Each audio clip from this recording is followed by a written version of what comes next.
팩트 스톰. 이 크고 작은 악재들이 동시다발적으로 일어나며 직면하게 되는 절체절명의 경제 위기를 뜻하는 말입니다. 우리나라에 지금 트럼프 스톰이 불고 있죠. 무역 갈등이 심화하면 우리나라 경제 성장률이 1.4%까지 떨어질 수 있다는 경고가 한국은행에서 나왔습니다. 모두를 적으로 삼은 트럼프발 관세 전쟁과 2차 미중 패권 경쟁. 강준영 한국외대 국제지역대학원 교수와 함께 폭넓게 알아보겠습니다. 교수님 어서 오십시오. 어서 오십시오. 네, 안녕하세요.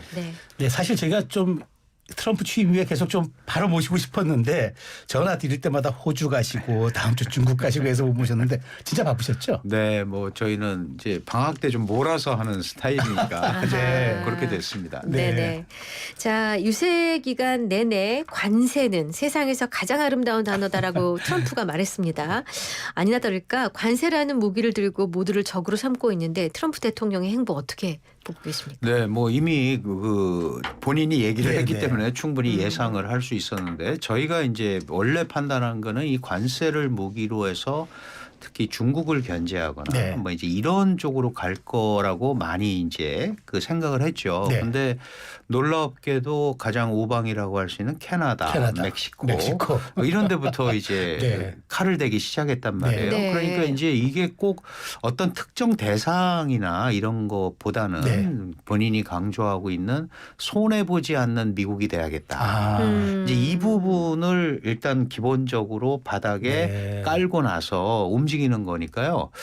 그런데 지금 물론 이제 내부적으로 보면 아직 그 분명하게 어떤 정책이나 대해서 이런 것들이 확실하게 네. 트럼프 위주로 가는지는 아직은 잘 네. 모르겠어요. 왜냐하면 일단 선언을 하고 선포를 해놓고 뭐 유예한다든가 연기한다든가 네. 아. 그리고 또는 60% 한다 그랬다가 그거는 좀 주저하고 있다든가 네. 이제 이런 걸 보면 밀당을 좀 하는군요. 네. 내부적으로는 정리가 좀 덜 된 것 같은데 그럼에도 불구하고 트럼프 대통령이 강조했던 관세를 가지고 뭔가를 다시 미국 네. 우선주의, 미국의 이익이 되는 흐름을 만들겠다라는 거는 뭐 전혀 흔들림 없이 네. 진행이 되고 있는 것 같습니다. 근데 이제 뭐 상호 관세, 뭐 동맹국이든 아니든 품목 가리지 않고 상대가 하면 우리도 한다, 뭐 선언하는데 뭐 그건 그럴 수 있다고 쳐도, 근데 환경 규제, 기술 장벽, 수출 보조금, 환율 정책, 이른바 비관세 장벽까지 감안하게 했던 게 전선을 더 넓혔습니다. 그렇습니다. 이건 어떤 의도인가요? 그 사실 트럼프 대통령이 늘 강조하는 게 이제 미국 안보와 네. 미국 경제에 위협이 된다는 거잖아요. 네네. 그러면 이제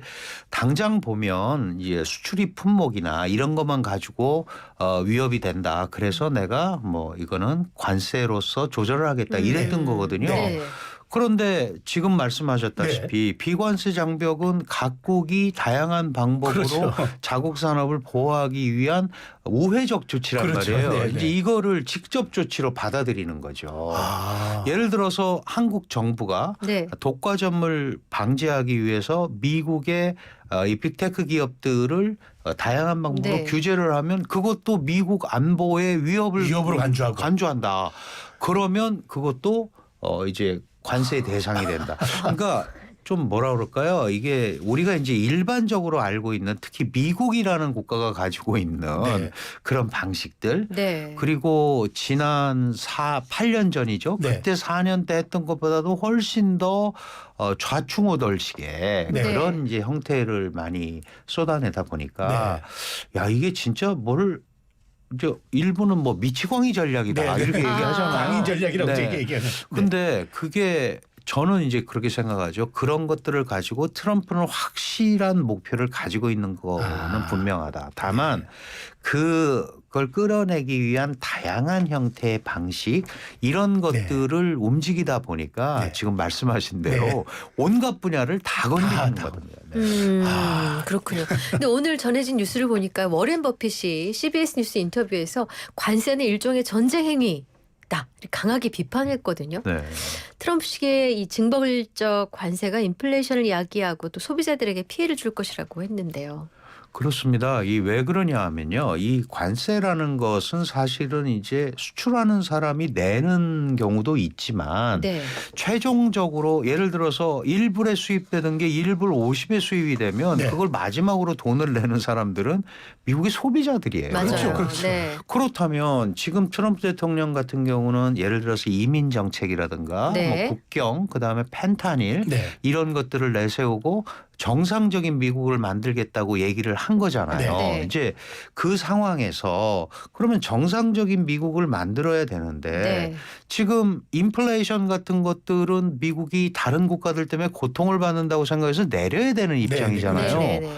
그런데 지금 저렇게 관세나 이런 것들을 가지고 강력하게 상대방을 윽박지르게 네. 되면 네. 그 피해자가 결국은 미국 자국민. 국민들이 네. 될 거다. 아하. 그리고 그 자국 국민들이 된다면 결국은 돈을 더 많이 지출을 해야 되는 해야죠. 거잖아요. 그렇죠. 이게 이제 네. 경제학적으로는 근원 인플레이션이라고 네. 하거든요. 네. 애초부터 기초를 더 그렇죠. 높게 갖다 놓으니까 과연 이게 미국 국민들을 위한 조치인가? 네. 이제 이거에 대해서 미국 내부에서도 여러 사람들이 질의를 하죠. 네. 그게 결국 우리 손해 아니냐. 그렇죠. 아. 그런데 트럼프는 내가 대외 수입청을 그래서 만드는 거 아니냐. 대외 수입청이라는 걸 네. 만들어서 관세를 거두어서 그거를 국민들한테 나눠주겠다. 뿌려주겠다. 네. 근데 그게 말이 그렇지. 어떤 형태로 어떻게 할지 또 그것도 조직이 그렇죠. 필요하고. 네. 그래서 이제 그런 부분에 대한 워렌 버핏 같은 이런 이 경제인들이 네. 우려를 많이 표명하는 것 네. 같습니다. 네. 아니 근데 그 참 아니 아까 그 비관세 장벽 제가 말씀드렸는데 심지어 부가세까지도 그러면 이제 그렇죠. 여기 포함 네. 문제 삼았습니다. 그런데 부가세는 원산지와 관계없이 부과되기 때문에 무역 장벽과는 관련도 없는 데다가 폴 크루그먼 노벨 경제학상 받은 그 뉴욕 시립대 교수는 만일 부가세를 관세라고 부를 수도 있고 그렇다면 유럽 연합과 전면적인 무역 전쟁을 벌일 수도 있다라고 그렇습니다. 경고를 했습니다. 네네. 이건 어떻게 봐요? 예, 마찬가지로 부가세라는 거는 그 어떤 물건이 나와서 네. 그게 이제 가면서 가치가 증식이 되는 네네. 부분에 대한 세금을 내는 거거든요. 네. 그러면 그게 네. 보통 이제 한국에서 부가가치세가 나오면 한국 내에서 해결이 되는 거지. 그렇죠. 그게 다른 나라로 가는 관세 성격이 전혀 아닙니다. 네.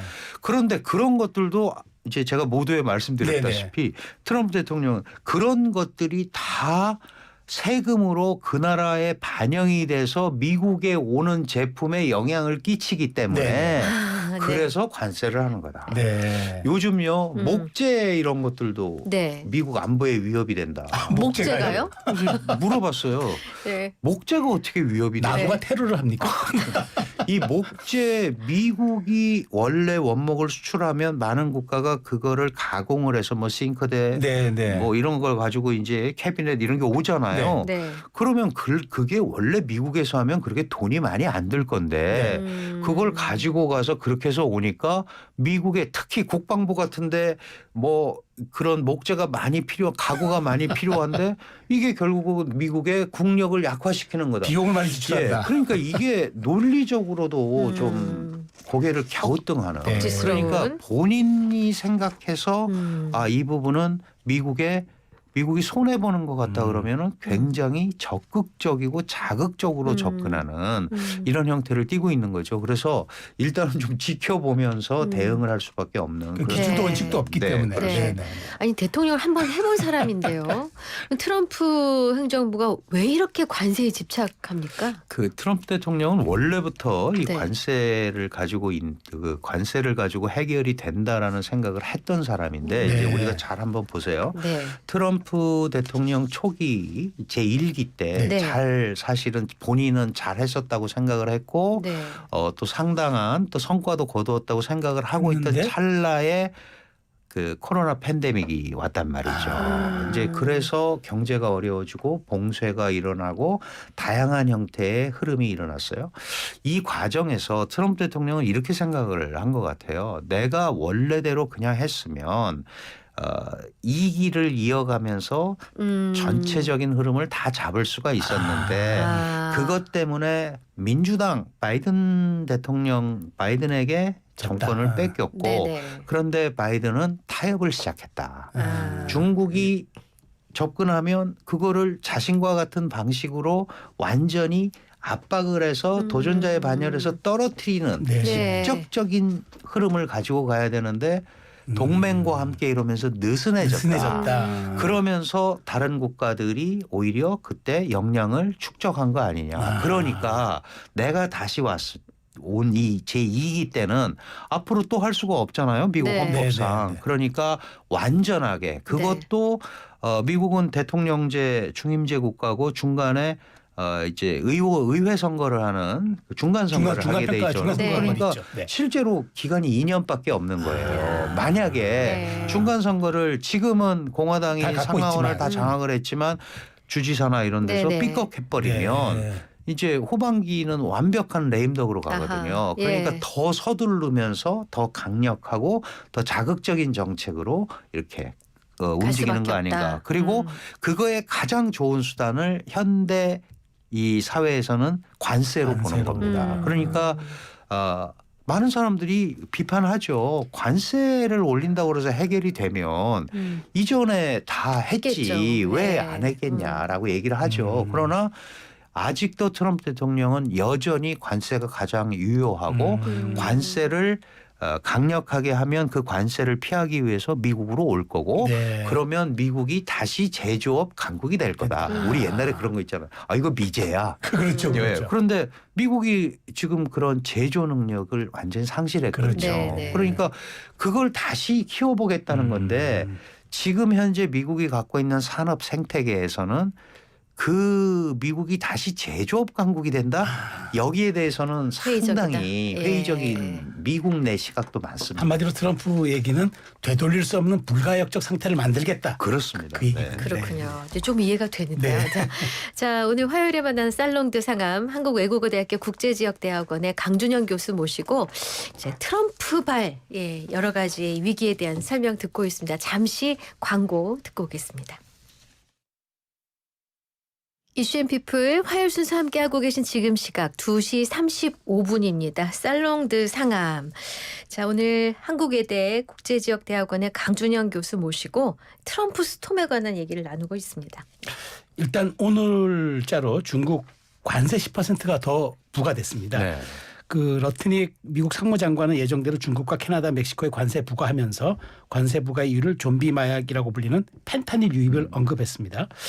펜타닐 대부분이 중국에서 만들어진다면 예정대로 오늘자로 10%, 총 20%의 관세를 부과하기로 했는데 그러면 중국이 좀 압박을 받습니까? 그 전체적으로는 현재도 그 중국의 대미 관세율이 네. 한 25% 정도 되니까 거기에 또 10% 하면 압박을 받을 상황이 분명하죠. 네. 게다가 오늘이 중국 그 정치에서 네. 한 해를 시작하는 굉장히 중요한 양회가 양회가 열리는군요. 열리는군요. 일부러 이제 오늘을 겨냥해서 또 합니다. 그러니까 굉장히 그 조직적으로 치밀하네요. 네, 치밀하게 움직이는 건데요. 네.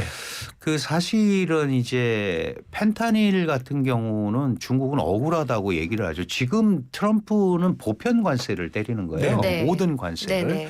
왜냐하면 중국 자체에서 펜타닐을 제조하지는 않는다. 네. 그 펜타닐을 제조하는 원료를 중국에서 만드는 거거든요. 네. 그 세 가지 원료가 있는데 네.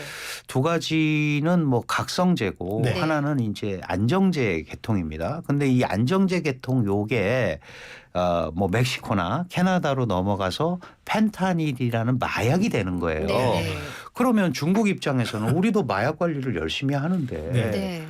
아니 그거는 이게 좋은 약으로 갈 수도 있는 건데 그렇죠. 그거를 마약업자들이 저렇게 하는 거고 그 미국이 그걸 사서 써서 그런 거 아니냐. 네. 그거를 탓을 해야지 왜 우리 보고 그러느냐 이렇게 억울하다고 얘기를 합니다. 네. 근데 실제로 중국 같은 경우는 마약 범죄에 굉장히 강하거든요. 소지만 하고 있어도 사형입니다. 네. 자국민들이니까. 자국민들에서.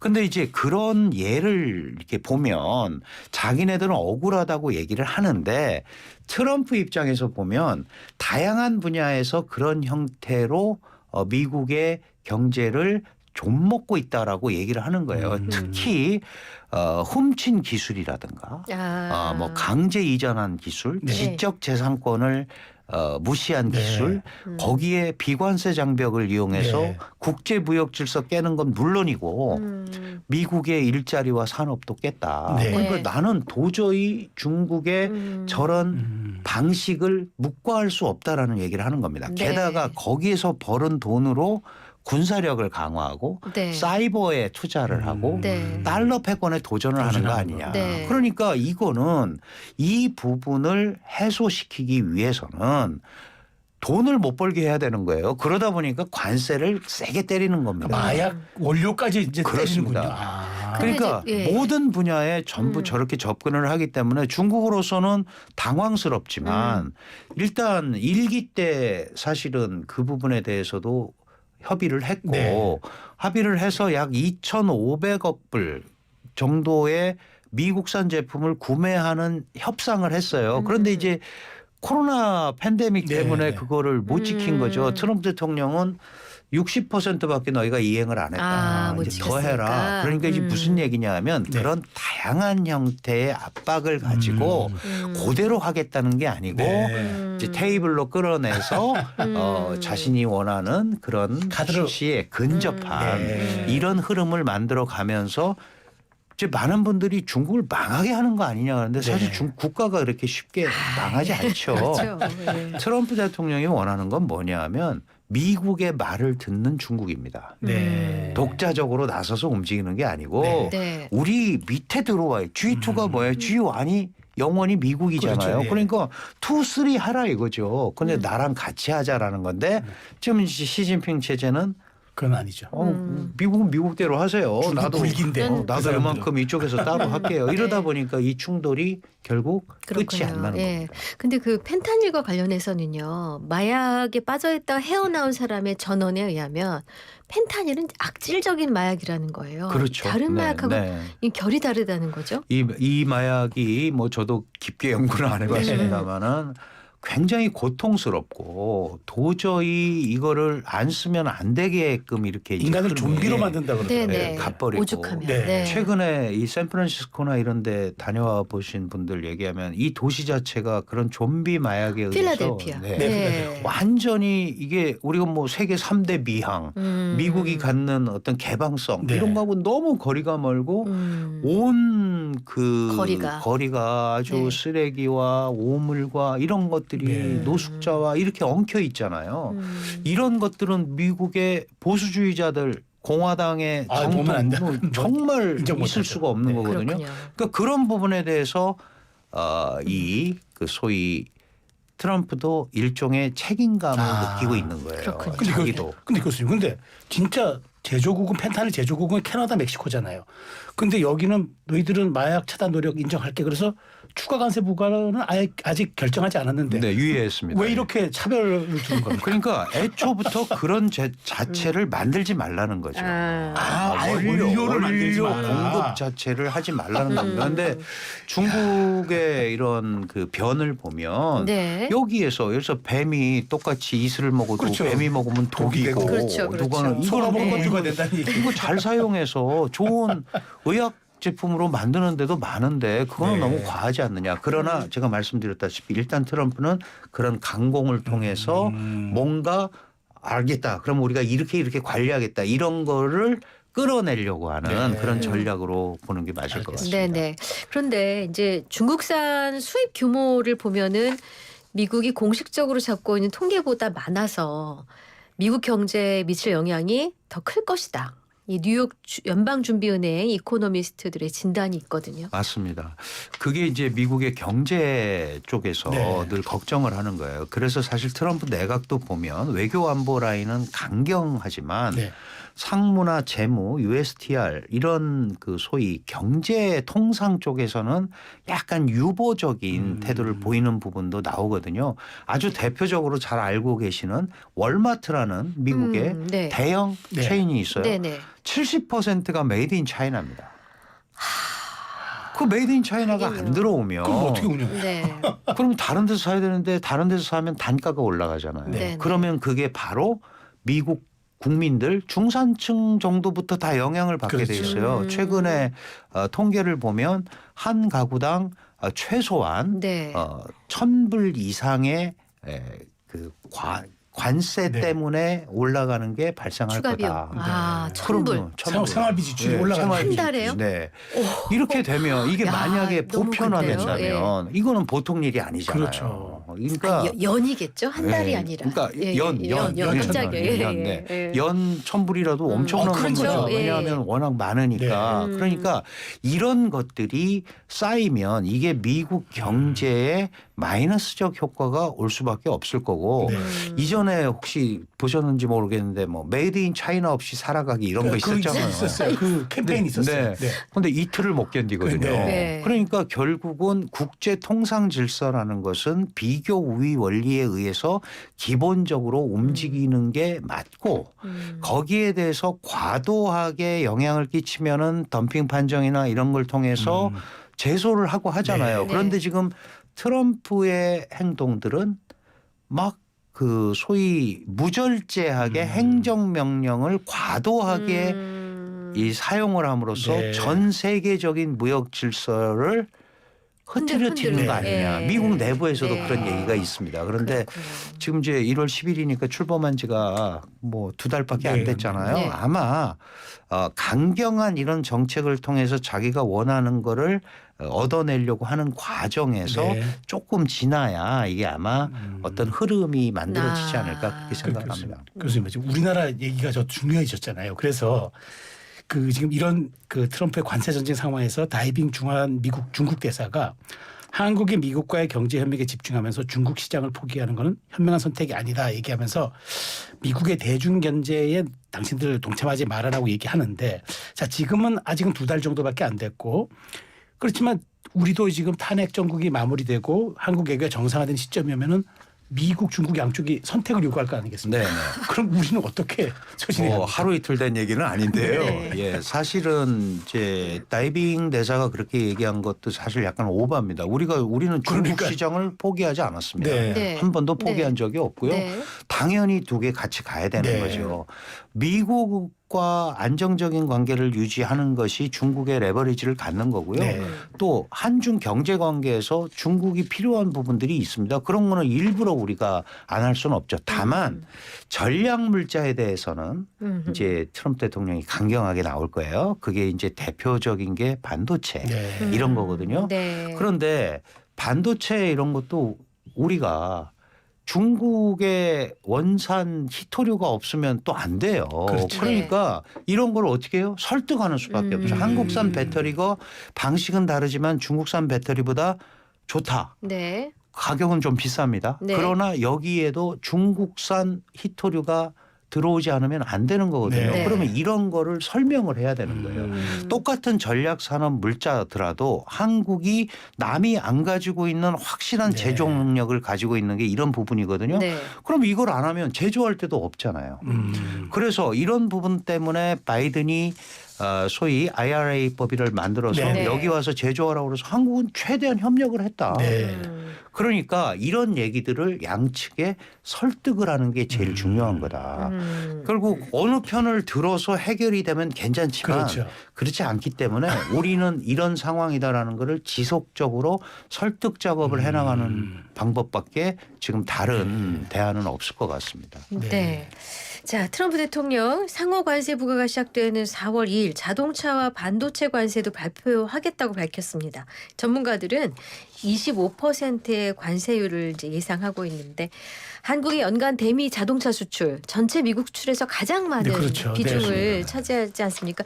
이거 우리가 어떻게 대처를 해나가야 될까요? 네, 정말 여러 가지로 굉장히 어려운데요. 그렇습니다. 지금 트럼프 대통령 같은 경우는 이제 전기차 이런 것들을 상대적으로 그럴 필요 없다. 우리 기름 많이 나는데 네, 네. 원래대로 가자라는 네. 거를 더 많이 강조하는 사람이에요. 네. 그러니까 사실은 지금 관세 얘기가 나와서 그런데 뭐 반도체나 이런 데다가 25%를 부과를 하면 사실은 그럼 미국 가서 공장 지어서 우리가 할게라고 하는 거를 트럼프는 원하는 거죠, 원하지만 사실은. 네. 네. 미국은 제조할 능력이 없습니다. 지금 이제 통계에 의하면 미국의 공장을 차리면 공장 가동률이 80% 이상 넘어가기 어렵고 그다음에 그 생산성도 지금 한국이나 대만의 90%를 절대 넘어갈 수가 없다. 네. 예. 그렇다면 그 마지노선이 대개 관세가 30% 정도면 안 가는 게 낫다라고 생각을 하는 거예요. 그렇죠. 네, 네. 이게 모리스 네. 장이라는 TSMC 대만 TSMC 네. 창업자가 한 말이에요. 네. 그러니까 결국은 뭐냐 하면 공간은 있다는 거죠. 네. 공간이 있으니까 그런 부분에 대해서는 충분하게 우리가 얘기를 하고 자동차 같은 경우도 우리가 미국에서 공장을 만들어서 얼마나 많은 미국인을 고용하고 네. 미국 네. 경제에 도움이 되느냐. 그런데 그거를 일방적으로 수입해서 어느 한쪽이 돈을 벌어간다라고 생각을 하면 이거는 이 게임은 성립이 안 되는 거죠. 그렇죠. 이제 그런 부분을 계속 설득을 해야 되고 그래서 우리 안덕근 장관도 가서 그런 네, 얘기로 네. 우리가 네. 중요한 미국의 산업 전략 산업 파트너다. 그렇죠. 조선도 도와줄 수 있다. 네. 네, 네. 그리고 북극 항로 개발하는데 한국의 그 쇠빙선이 있습니다. 네, 네, 네. 그거는 네. 한국이 독보적입니다. 그렇죠. 네, 네. 얼음 깨는 배. 예, 얼음 깨는 거. 이런 것들을 우리가 얼마든지 협력할 수 있다. 네. 그거를 아하. 일반 관세처럼 보편 관세처럼 계속 부과하면 안 하면 안 된다. 된다. 압박을 하면 안 된다. 네. 그리고 한미는 FTA를 체결했다. 그렇군요. 그거를 예. 일반적으로 자꾸 움직이면 어렵다라는 얘기를 해야 돼요. 그러니까 한미가 FTA를 체결했잖아요. 그런데 그거는 서로가 무관세를 우리가 보장하겠다는 건데 이렇게 하면은 사실은 그건 등 뒤에 칼을 꽂는 행위 아닙니까? 그렇습니다. 근데 첫날 행정명령에 모든 FTA 첫날 1월 10일 날 취임해서 그날 행정명령에 모든 FTA 체결과 전면 재검토가 전문적부터. 행정명령이 서명을 했어요. 그러면 이제 다 나라마다 조금씩 다를 거 아니겠습니까? 네. 그러면 한국은 이러이러한 부분의 강점을 어필을 하면서 얘기를 해야 되고요. 그리고 네. 이런 부분을 어필을 하는 게 대중 레버리지도 됩니다. 그렇죠. 네. 아, 예. 그런 식으로 지금 어렵지만 많이 어렵네요. 뭐 우리가 네. 리더십도 지금 그렇죠. 마땅치 않고 네. 어렵지만 그래도 이런 것들을 실무적으로 계속 해나가는 게 나중에 네. 우리 정권이 어떻게 되든 간에 이런 경제적인 어떤 흐름을 네. 한국의 기술력과 예, 예. 이런 걸 가지고 끌고 가는데 기여를 할 수 있다 이렇게 볼 수 예. 있습니다. 근데 저 말씀 중에 재밌었던 게 일론 머스크랑 친하잖아요. 그러면 전기차를 띄워줄 줄 알았더니 아니에요? 사실은 그 일론 머스크의 테슬라 공장이 상해에서 거의 뭐 테슬라의 거의 40% 이상을 생산을 합니다. 아, 그리고 그 중국에 갔을 때 네. 그 당시에 그 공장을 세울 때 상해 당서기가 리창 지금 국무총리예요. 예, 예. 총리니까 이제 그런 커넥션이 네. 있을 거다. 근데 사실은 보면은 그 머스크 같은 경우는 네. 자동차보다도 우주 산업에 훨씬 더 더. 관심이 그렇죠. 많고 그렇죠. 아. 네. 그래서 그거를 약간 이렇게 좀 뭐 중간에 뭐 좋게 얘기하면은 새로운 분야를 개척하는 거고 나쁘게 네. 얘기하는 건 약간 물타기를 하는 거죠. 물타기를 물타기였어요. 하는 이제 그런 건데 지금 머스크와 네. 관련해서도 지나치게 트럼프가 머스크에 대한 총애라든지 네. 그다음에 연방 정부의 감언이라든가 이런 것 때문에 아마도 내부에서 일단의 정리 단계를 거칠 거다라는 얘기가 많이 나오고 네. 있거든요. 그래서 뭐 우리가 결정할 수 있는 건 하나도 네, 없지만 좀 면밀하게 네. 그런 온갖 경우의 수를 놓고 좀 지켜봐야 될 것 같습니다. 네. 철강 얘기 잠깐 해보겠습니다. 트럼프 1기 행정부 때 한국 정부가 가장 먼저 이제 철강 관세를 면제받았는데 철강 수출량을 기존의 70%로 줄이는 대신 관세는 면제받는다라는 네. 이제 조건이었는데 이번은 어떻게 될 것 같아요? 네, 이번에도 이제 그 얘기를 똑같이 네. 안덕근 장관이 가서 했습니다. 그 이제 우리도 그 사실은 중국산 철강에 대해서 38% 관세를 부과했거든요. 네. 그러니까 네. 어차피 철강, 알미늄 이런 원자재들은 계속 이렇게 갈 수밖에 없는 거예요. 네. 그러면 이게 이제 전략적으로 지금 중국의 철강들이 미국에 들어가기 굉장히 어렵습니다. 그죠? 네. 지금 관세를 그렇죠, 많이 그렇죠. 부과했으니까. 너무 높으니까. 그러면 우리는 지금 말씀하신 대로 다양한 방법을 통해서 틈새가 있을 수도 있다. 그렇죠, 그렇죠. 라는 생각을 하고 접근을 해야 네. 되는 수밖에 없는 거죠. 네, 네. 그리고 일단 국내에서 중국산 철강에 대해서 덤핑 관세가 부과됐기 때문에 네. 물론 이제 조사를 해서 해야 됩니다만은 나름대로 한국의 경쟁력이 일정 부분 그 뭐라 그럴까요? 회복될 수도 있는 거거든요. 네. 그럼 이제 그걸 가지고 원래 이제 강판도 여러 가지 종류가 그렇죠. 있고 네, 네. 우리가 강점을 가지고 있는 특수강이라든가 네. 이런 부분에 대해서 부가가치 위주로 조금 이제 하는 것이 그 철강 업계의 숨통을 트는데 훨씬 더 좋지 않을까 이제 이렇게 보는 겁니다. 네. 네.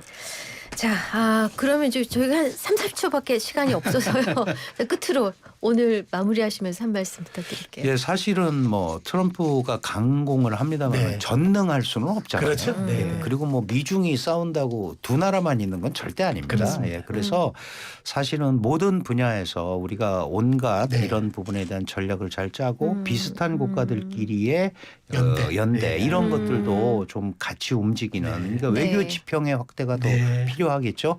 이런 부분을 좀 신경 썼으면 좋겠습니다. 알겠습니다. 네.